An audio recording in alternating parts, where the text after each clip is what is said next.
Imagine a massive superhighway with 6 lanes on both sides, and ramps and cloverleafs and traffic rushing back and forth. Now zoom the picture out to include all of the smaller routes cutting through the city, and the side streets and alleyways, with little dead-end residential roads. That's what podcasting is now. Once upon a time, very few people knew what a podcast was. Then anybody could tell you, whether they listened or not. And now, ask people the simple question, what's a podcast? And you can't predict what they're going to say.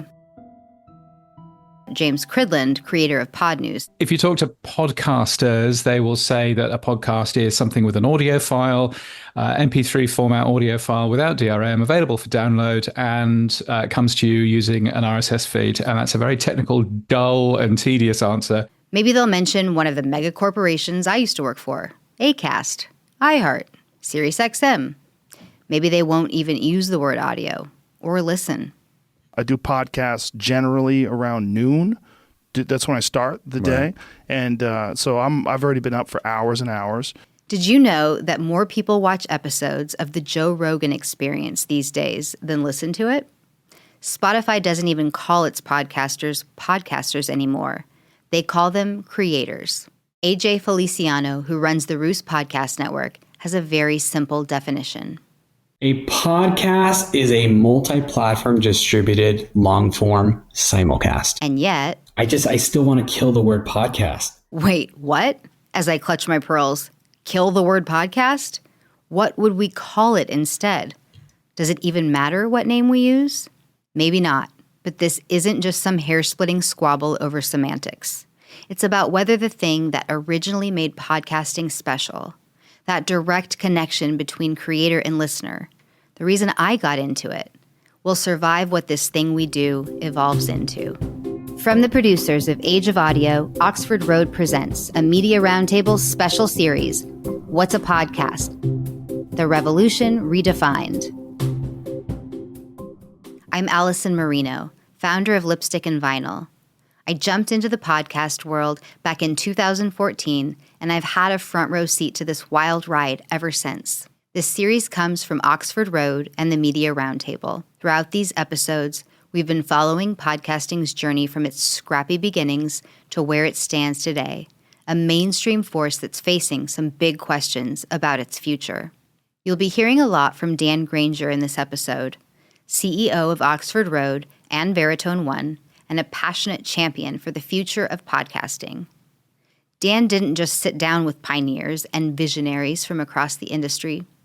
He embarked on a journey to uncover what makes this medium truly special, to define its essence, and to chart a course that preserves its unique power even as new technologies and market forces push it to evolve. And through their conversations, first-hand accounts, we're piecing together the story of a medium that's at a real crossroads. Act 1, Rebuilding from the Bust. Let's quickly catch up on our story so far. In episode 1, we followed podcasting from its DIY beginnings through the first decade. In episode 2, we saw how Serial made the medium go mainstream, sparking a gold rush that eventually dried up a few years after COVID hit. Now the industry's trying to pick up the pieces. And as it does, a lot of its leaders, including the ones you'll hear from today, are asking themselves, and each other, how they should think about defining podcasting now, and why that's such an existential question. In 2023, the big companies that went all in on podcasting during the boom years were scaling back. Spotify canceled its exclusive deals with Call Her Daddy and the Joe Rogan Experience. By the end of the year, it jettisoned the hugely popular shows Stolen and Heavyweight. And all those pandemic-launched shows, a lot of them disappeared when their creators realized that building an audience takes more than a USB mic and some enthusiasm. I saw this coming. In my journey from radio to founding my own podcast network, I've watched the industry swing from hype to consolidation to reinvention. Of course, we've been at this redefinition Olympics before, and after Serial hit it big, podcasting had to figure out how to balance its indie spirit with commercial success. But this time it's different. This medium that so many of us have been so passionate about And many people that listen to this show have truly anchored their business around this idea of podcasting. I think it's time that we define what that means and talk about it openly as an industry. The democratization of voices in podcasting is arguably its superpower. And the open ecosystem, the meritocracy, it still exists, but it is under threat. And today, the industry is facing an identity crisis. Independent voices now are being pressured to chase algorithms versus their passions. And in my view, the essence of what made podcasts so important hangs in the balance. That core, that essence. Alan Jones, who helped build ZipRecruiter into $1 billion company, partly through podcast ads, calls it self-actualization. Podcast has always been about the democratization of thoughts. And so, no matter how obscure or how long tail, or how shallow or how deep, your thoughts can be democratized here. And if you say things long enough for enough episodes, there are people around the world who will share that small little obscure thought with you. Podcasting has always been fiercely independent. The creators, the producers, the people that came into this because of love of the medium, love of the craft, have always prized the freedom that has come with it and the democratization of access to have your voice heard. It is the last kitchen table. It is the last town square. But AJ Feliciano, who runs the Roost Podcast Network, isn't nearly as Cassandra-tastic as all that. To him, podcasting is a vehicle and not the destination, which the idealists might think of as heresy. But even they can't deny that all of the different players in the space have made success a moving target. Hernan Lopez is the founder of Wondery, one of podcasting's biggest success stories. I think there's a function of the shift in platforms is probably as important as the increased competition. When Wondery was launching all these miniseries, Apple Podcasts was the dominant listening platform, and we knew how the ranking worked, and getting high in the rankings was a key way of getting our shows across. When podcast listening essentially splits in three, and then it became more difficult to break through in all three platforms at once. This multi-platforms factor is huge, and Hernan is only scratching the surface of it here. Because now there are platforms that raise a new question, one that would have seemed ridiculous once upon a time. How many viewers does your podcast have? Act 2. Sorry, who killed the radio star again? There's this old Florida orange juice ad campaign from back in the 80s. I promise you, I'm going somewhere with this. A perfectly coiffed, handsome man comes home from work, loosens his tie, and opens up the refrigerator. Mysteriously, the only item inside is a golden pitcher of orange juice. He smiles, as though encountering a lover, pours himself a glass, and slakes his thirst with abandon. A deep-voiced announcer intones, "It isn't just for breakfast anymore." That's exactly where podcasting finds itself today, and a big reason why the question of what is a podcast in 2025 has gotten so confusing. In our version, the tagline would be, of course, podcasting. It isn't just for listening anymore. One metaphor I keep using is when I look behind me, I see the 405, and the 405 has like 5 lanes on each side. And I think that the future, the ideal future here is that they don't all need to be video, but they can all be video. Like we can't kick video out of podcasting. Like that ship has sailed. But it would be nice if one of the lanes was for audio only. And if the platforms actually accommodated that, so you don't have to sacrifice the art that is the theater of the mind. And this is where things get a little scrappy among our Knights of the Podcasting Roundtable. Remember when AJ from The Roost advocated for abandoning the word podcast entirely? Well, given the video element, one replacement word that floated to the surface was simulcasting. That is, the same conversation between host and guest. It's recorded on audio and video simultaneously and released on respective platforms. Simulcast. Alan couldn't agree with that idea less. What happened to brand equity? Like, what happened to actually believing in the concept of brand equity? Are we so addicted to the immediacy of performance marketing that we now believe that brand equity holds no cachet and that you can just rebuild it? The arrogance, the gall, and the gumption, as my grandma Jones used to say. Stop changing names of shit. Here's Stephen Goldstein, CEO of Amplify Media. And the word means something. It's a great name. We should value it. Dan tags into the fight. Who tipped the scales in the presidential election? Was it the simulcasters? Or was it the podcasters? And are you really going to pull that term out of the culture at this point?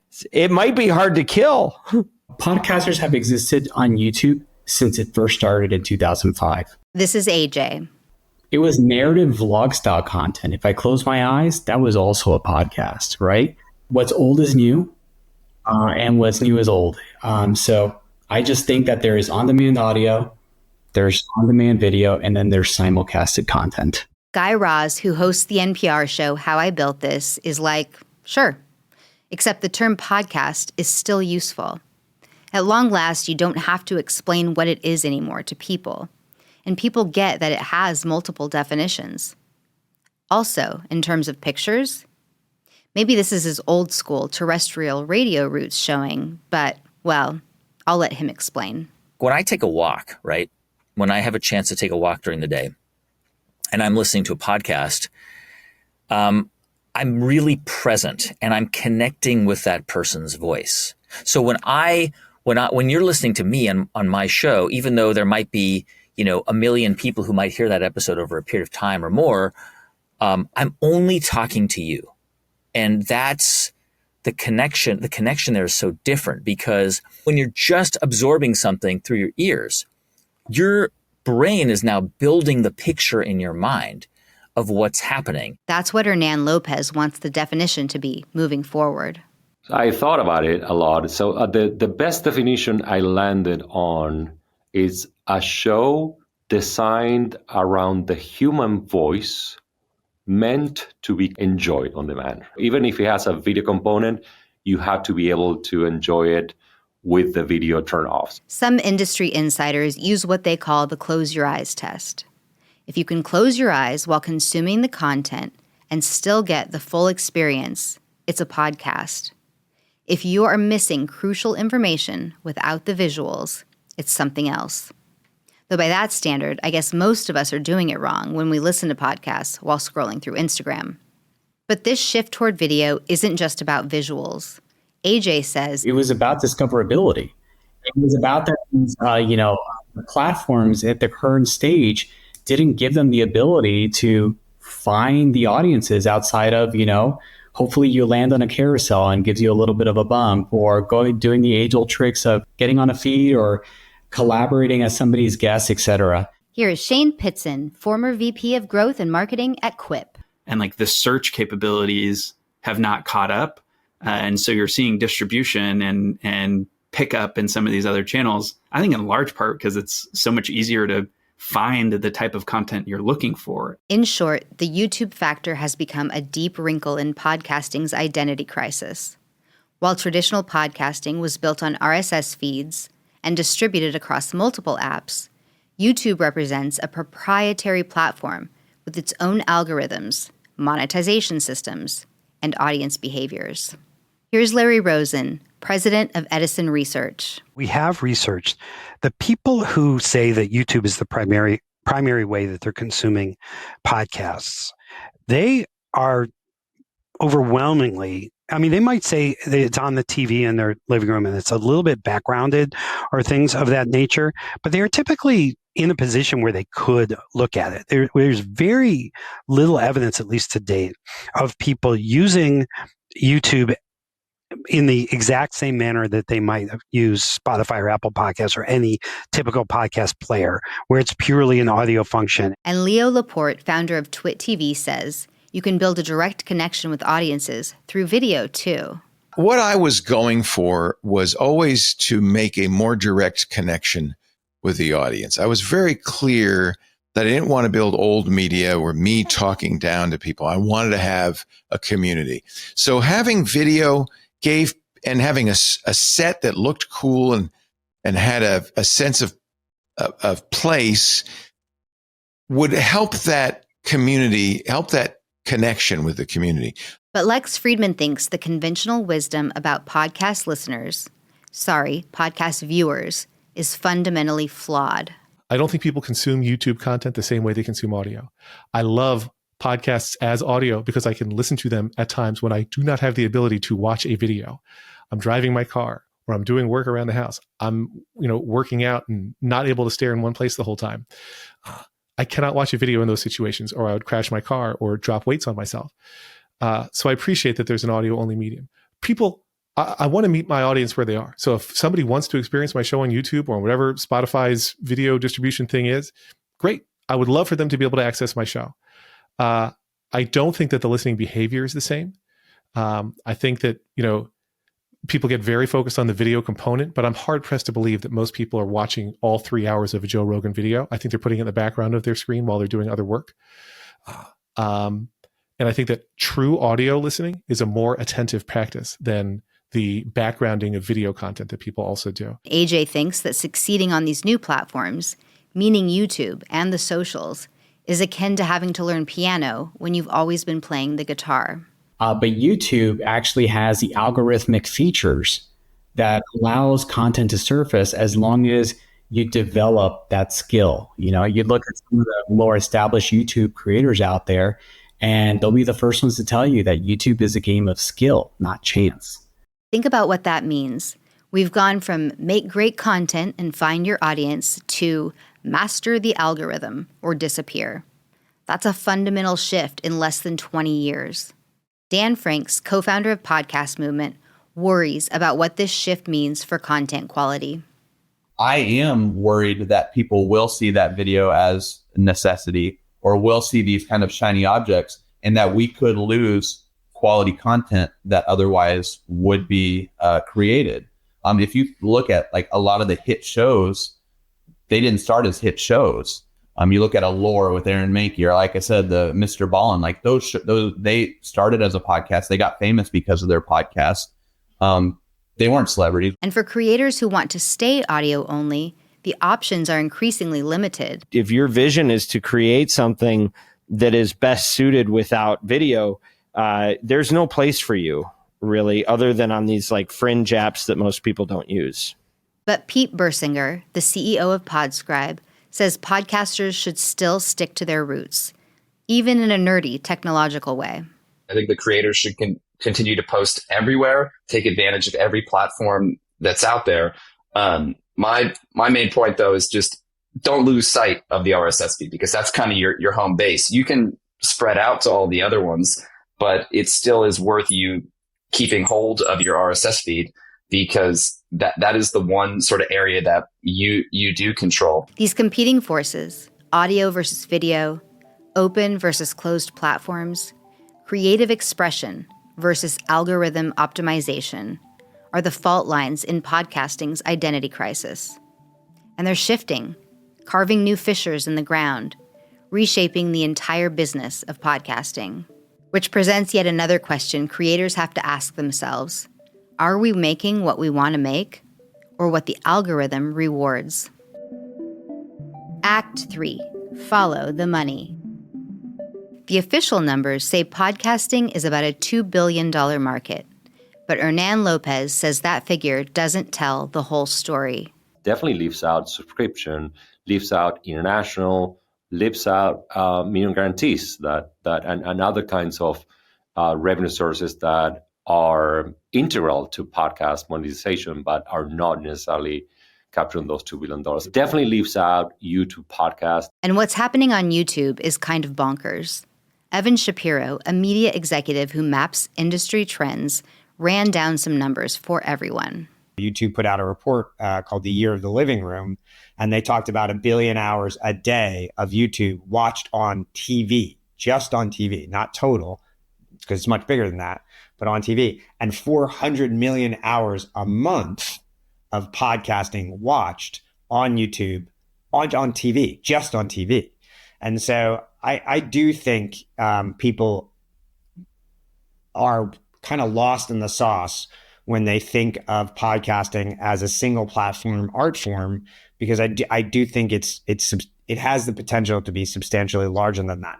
So as the definition of podcasting changes, it's gotten harder for everyone, advertisers, creators, platforms, to really understand what the value of the medium is, culturally and artistically, but also financially.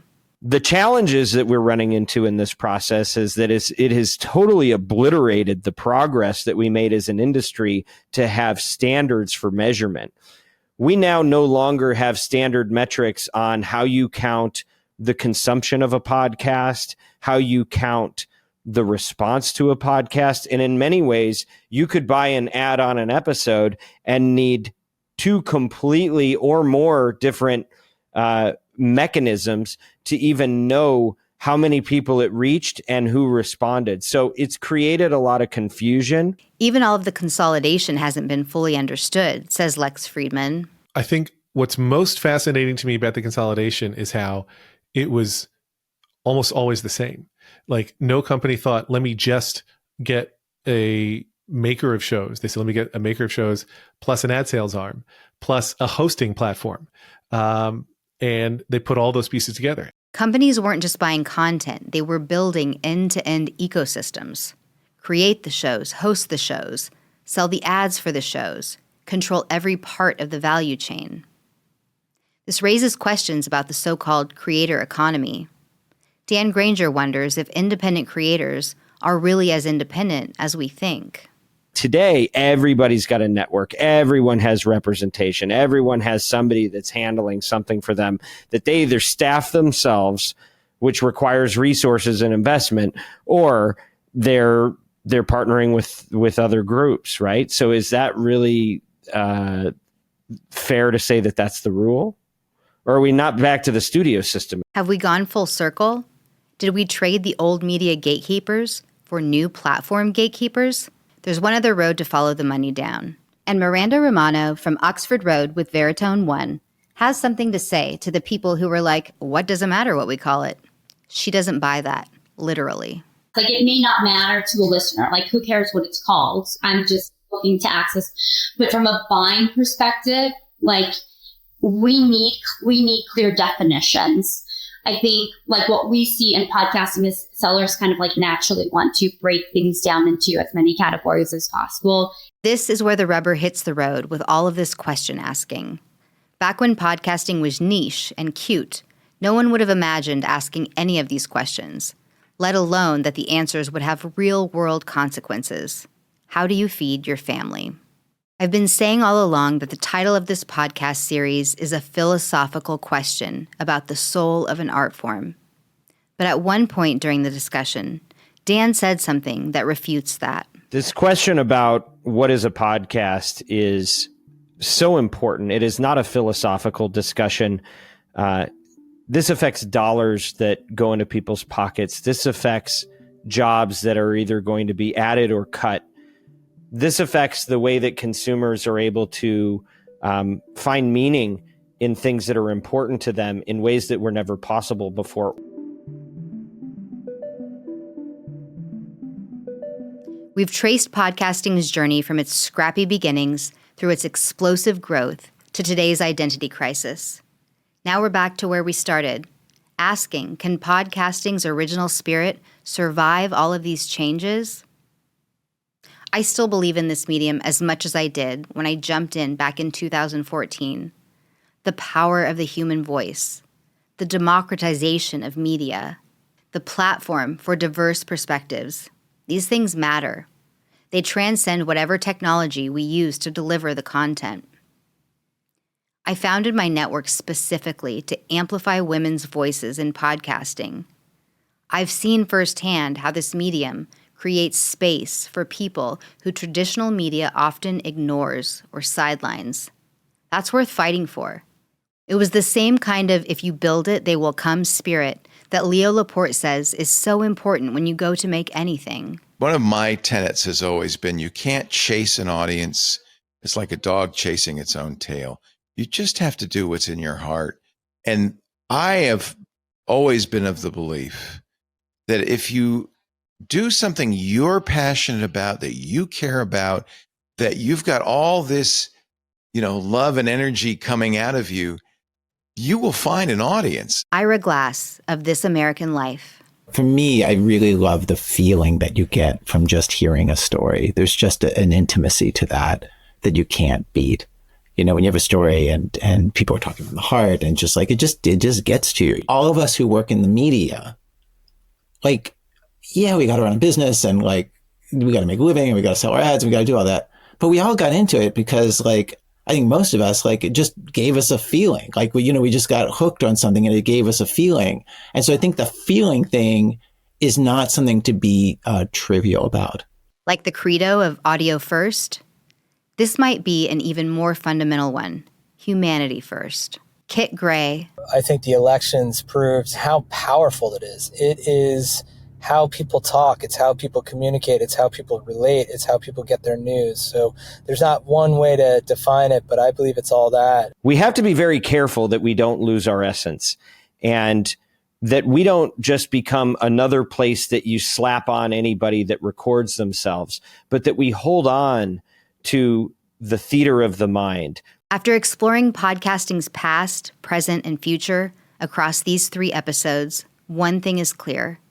Despite all the questions about definitions, despite the platform battles, despite the commercialization, the fundamental power of this medium remains undiminished. It's about connection, authenticity, and the intimate power of the human voice. The revolution that began nearly 2 decades ago is still unfolding. And all of us, creators, listeners, platforms, and advertisers, have a role in determining where it goes next. Look, at the end of the day, podcasting's best days are still ahead of it. But we need a definition, and that's a lot of what this whole series has been about. And after working with the consumer research done by Edison and looking at what experts in this space have all come together and had to say, here's where we're landing. A podcast, by definition, is an audio-driven, on-demand program rooted in the spoken word. Typically episodic and conversational, podcasts cover wide-ranging themes and formats. They are accessed via open RSS feeds or other distribution platforms and are often supplemented by video. We also have a shorthand for this, just that you can use in conversation, and that is this. If it works with your eyes closed, it's a podcast. And finally, if sometimes you have a podcast that requires the visual element for a listener to take in the full experience, we call that a video podcast. So that's the definition. And we're still going to go a step further.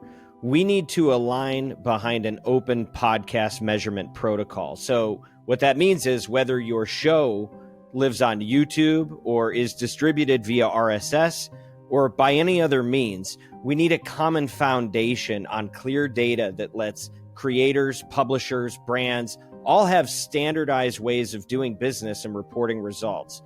That's how we're going to have an ecosystem that's healthy and sustainable, and how we protect what makes podcasting special while giving room for the future that it deserves. I'm Allison Marino, and this has been What's a Podcast? The Revolution Redefined.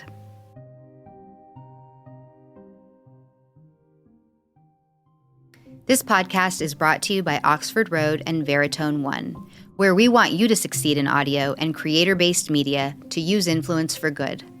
As members of the marketing community, we have the power to advance voices that don't just entertain, but edify, to build bridges across differences and preserve fair-minded discussion around the most important topics of our age.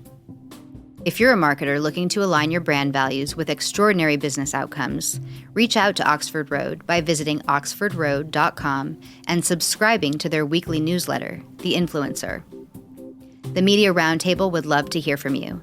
If you have any feedback or suggestions, please don't hesitate to reach out to us at info@mediaroundtable.com. Thank you to our guests and to Haley Weiss, Ruby Mora, Bianca Gorodinsky, Ezra Fox, Mary Jane Balash, Neil Lucy, Olivia Gerving, and the team at Podcast One. This podcast was produced and edited by Sean Michael Colon, the director of the documentary Age of Audio, with additional story editing by Sean Cole and additional editing by Emily Oliver. Music by Breakmaster Cylinder.